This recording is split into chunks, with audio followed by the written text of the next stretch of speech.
Vamos tentar relembrar 79 anos atrás.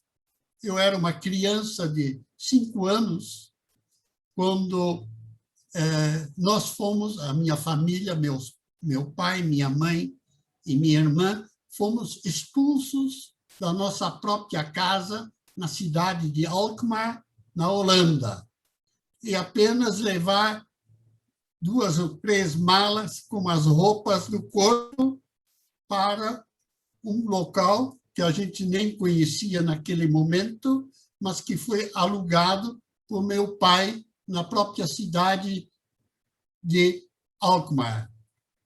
Bom, depois que nós saímos da nossa própria casa, na cidade de Alkmaar, onde eu nasci, em seguida, meio ano depois, ou um pouco menos, fomos mandados para Amsterdã, já que todas as pessoas de origem judaica, isso já era uma metodologia para reunir todos os judeus num lugar só, que foi a capital da Holanda, Amsterdã. E lá nós ficamos algum tempinho para, em seguida, quando as coisas começaram a ficar muito feias, e com feio eu falo que os alemães caçavam os judeus tanto nas ruas como nos locais onde sabiam que os judeus moravam, que tinha que ter sido anotado pelas autoridades. Então, eles sabiam onde moravam todos os mais ou menos 102 mil judeus da Holanda. Então, em 42, junho, mais ou menos, aconteceu que os judeus foram caçados e muitos deles, inclusive meus pais, encontraram um local no centro de Amsterdã, onde ficaram como inquilinos num porão de uma das casas, numa das ruas de Amsterdã. Os 2 filhos, eu e minha irmã, em seguida fomos mandados para uma outra cidade de nome Hilversum, também no interior da Holanda, para nós ficarmos no internato lá. Então, era uma forma dos judeus, não estando toda a família unida, dar uma probabilidade maior que os alemães não pegassem uma família inteira juntos. Essa foi a metodologia adotada, pelo menos por meu pai, separando, portanto, os filhos deles. Muito bem. A partir do momento que a minha mãe e eu ficamos nesse internato, a gente não soube mais nada dos meus pais. Eu tinha, nesse momento, mais ou menos 7 anos. A minha irmã era 3 anos mais velha, portanto, sabia um pouquinho mais do que eu. Só que, em 1944, mais ou menos em fevereiro, ou seja, mais ou menos 1 ano e poucos meses depois, os alemães tinham descoberto onde ficava a minha pessoa e a minha irmã, nesse internato. E, um belo dia, então, a polícia tocou a campainha, a minha irmã estava na escola, e eu estava no jardim de infância, lá do internato. Pegaram a mim e mais 2 meninas, também judias, além de eu ser judeu, e nos levaram para uma prisão em Amsterdã. Só antes de nós levarem de carro para a prisão, nós ficamos presos num andar superior desse internato que dava para frente da casa, para a rua, portanto. E, após a rua, em seguida, tinha um enorme parque. E vimos, as duas meninas e eu, que a minha irmã vinha de bicicleta voltando da escola. E conseguimos, através de gestos, mostrar que ela devia fugir. Ou seja, um gesto desse tipo, vai embora. Ela pegou a bicicleta e entrou no parque. Conclusão, nunca foi pego até o fim da guerra. É claro que tem uma longa história dela também.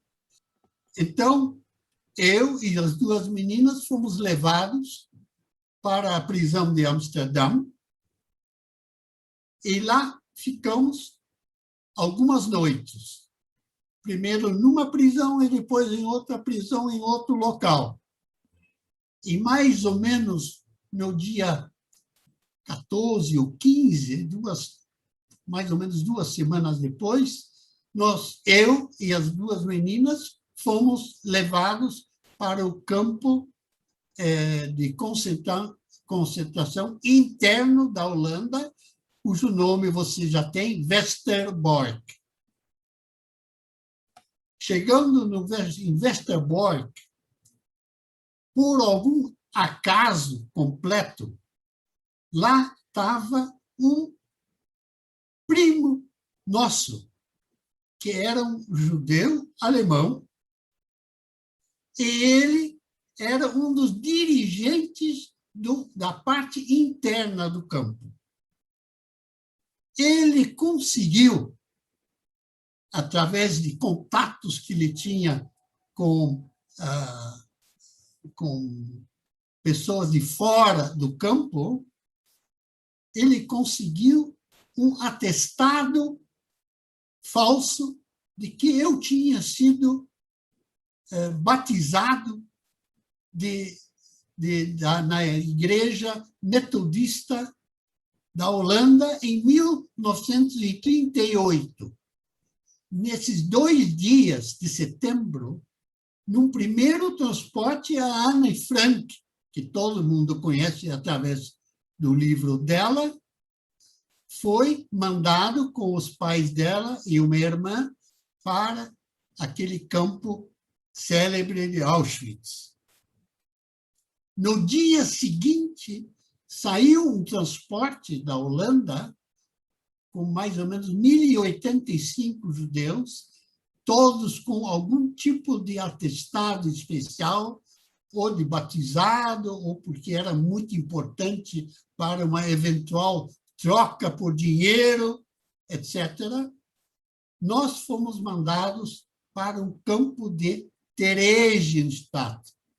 A partir desse momento, eu vim para um campo de concentração de trem, era um trem com vagões completamente fechados para ou animais ou para carga, sem janela, sem nada, sanitários também não havia e nada. A viagem deve ter ocorrido mais ou menos 2 ou 3 dias, até chegar em Praga, na Tchecoslováquia, e em seguida no campo de concentração de Terezin ou Theresienstadt.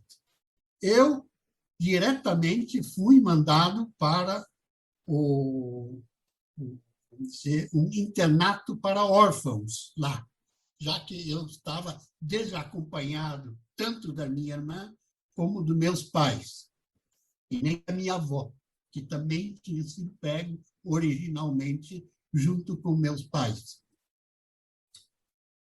Nesse internato, que era só para órfãos, esse primo nosso, com aquele documento, conseguiu, aliás, ele já não estava mais lá, mas o documento deve ter servido para que muitos transportes que iam diretamente de Terezin para Auschwitz, eu não fosse incluído.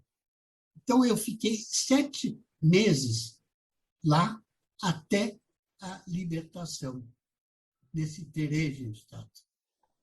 E um pouquinho antes, saiu um trem com 1.200 pessoas para a Suíça, que já tinha sido uma negociação direta com os nazistas da Alemanha de libertar 1.200 judeus. Esses judeus é que foram mandados para... Essa foi a minha grande salvação. E esse é basicamente a história.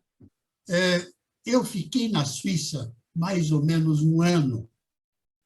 As autoridades, então, descobriram que nós tínhamos familiares num país lá da América do Sul chamado Brasil. Então, quando chegou a hora de eu voltar para a Holanda, em maio de 47, então, lá na Holanda, eu estava com muitos problemas decorrentes da guerra e resolveram me mandar para um instituto de psiquiatria, até o momento em que as autoridades holandesas, que cuidavam de todos os órfãos, e eram mais ou menos uns 5 a 10 mil naquela época, e crianças que não tinham mais pais, então resolveram que nós, a minha irmã e eu, deveríamos vir para o Brasil, para a cidade de Porto Alegre. Então, nos colocaram num avião, a KLM, nós viajamos para o Brasil.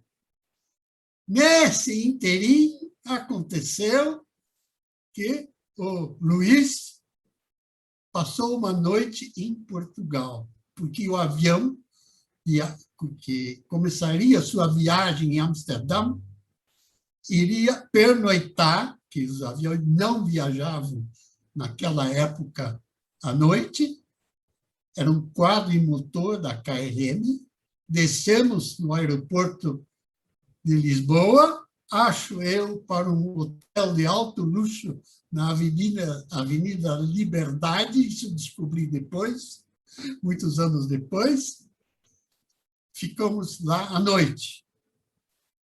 E no dia seguinte, então, iríamos reembarcar no mesmo avião da KLM, saindo de Lisboa para fazer a rota Lisboa-Dakar, na África, Natal, já no nordeste do Brasil, e depois, como ponto final, Rio de Janeiro. Assim que eu cheguei no Rio de Janeiro. Tudo isso acompanhado da minha irmã. E lá me esperavam uns tios brasileiros. Nos adotaram como se fôssemos os filhos deles. Eles tinham 3 filhos próprios. E lá ficamos até que eu me tornei adulto. Portanto, em Porto Alegre, fiz a escola primária, depois a escola secundária, depois estudei na faculdade, Ciências Contábeis e Atuariais, na Pontifícia Universidade Católica de Porto Alegre, e assim fiquei em Porto Alegre por muitos e muitos anos. Fiquei adulto, comecei a trabalhar, etc., etc., e encontrei finalmente a minha atual esposa.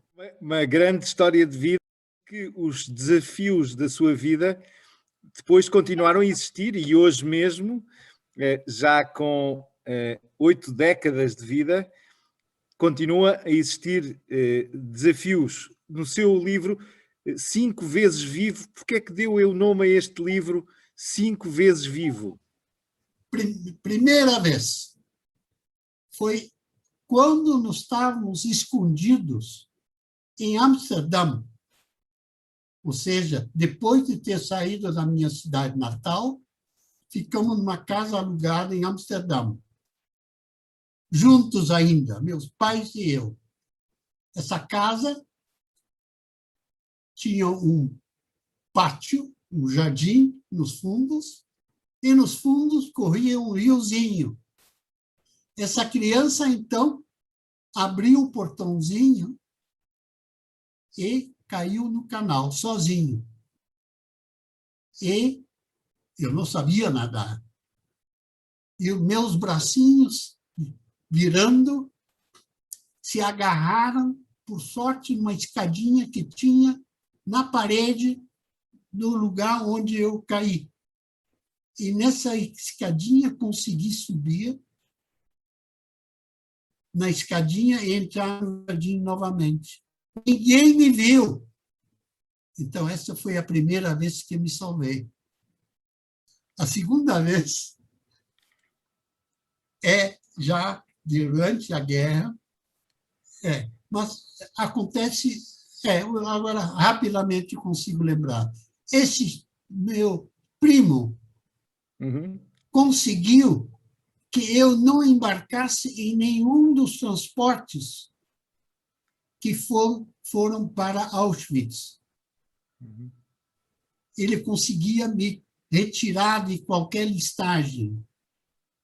E até num certo momento. Então, todas as pessoas que não tinham influência, aos poucos iam sendo transportados para os campos de extermínio. Por mais ou menos uns 90 transportes da Holanda, tanto para Sobibor como para Auschwitz. Para Sobibor, antes, onde meus pais foram levados.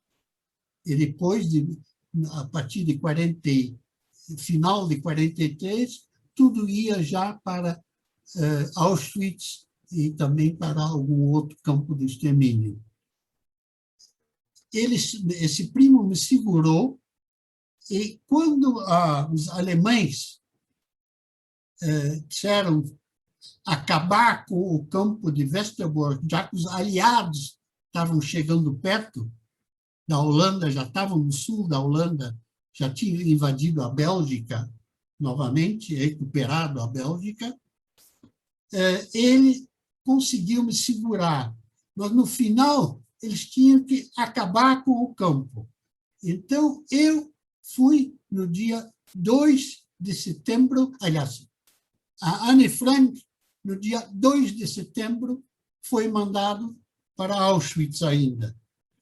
E no dia seguinte, foi um transporte só para a Tchecoslováquia, Terezin, onde eu fui incluído. Pessoas que tinham algum documento mais sofisticado. Eu tinha um documento que tinha sido batizado como protestante. Por essa razão, eu digo que foi a segunda vez que me salvei, porque fui para Terezin. A terceira vez foi de não ter sido levado de Terezin para Auschwitz, porque praticamente todos os transportes, que foram 5, que foram para Terezin inicialmente, e muitos outros que vieram de outros lugares, todos foram para os campos de extermínio. Menos um, que era o meio transporte, e que, já naquele momento, o comandante de Terezin tinha recebido uma comunicação que estavam trocando 1.200 judeus por alemães presos pelos aliados.